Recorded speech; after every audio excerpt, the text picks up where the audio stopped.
Hello everyone. Today we are going to start with the first chapter of history, that is the French Revolution.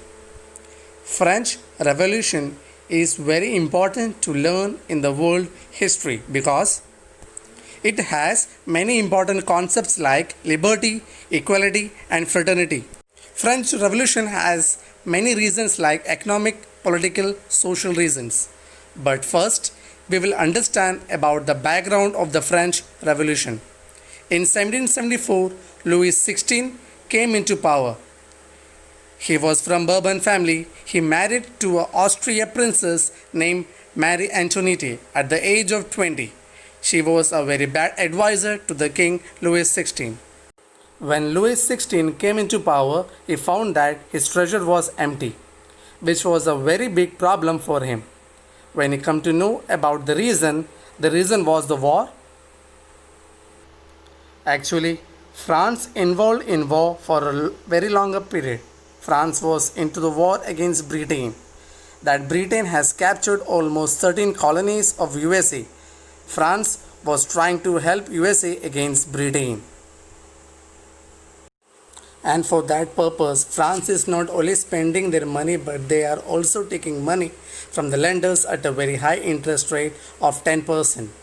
Apart from that, King also doesn't have a good relation with the people of France. People of France are not connected with the government and the king.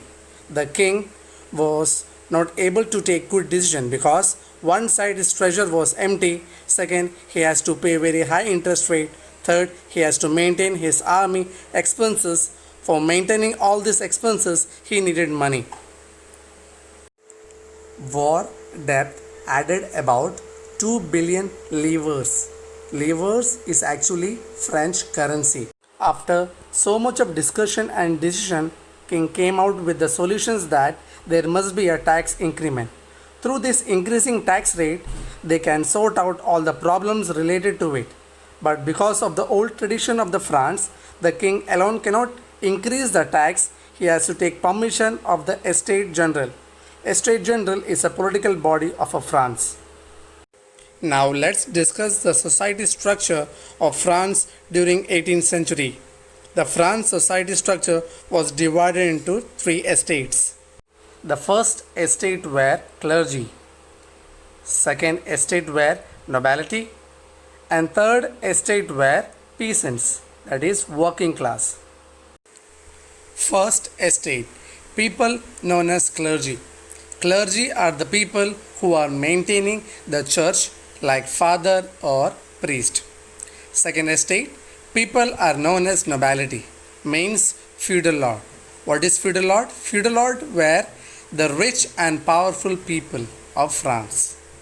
Third estate, people were working class. People like merchants, peasants, small farmers, artisans, servants, etc. First and second estate people enjoy so many facilities that are known as privilege. And it was by birth. Means the first and second estate don't have to pay any taxes, and all the taxes were to be paid by third estate people. The third estate people were facing so many problems because the entire tax burden were bared by third estate people. They are paying so many types of taxes. Taxes that are paying to the church, the clergy, are known as Tete tax. That is 1/10 of the total production, and it was paid by the peasants. The second type of tax were paid to the king directly, so it was a direct tax paid to the government or king, so it was known as Tele tax. The third type of tax they were paying to the nobles, which was known as feudal tax.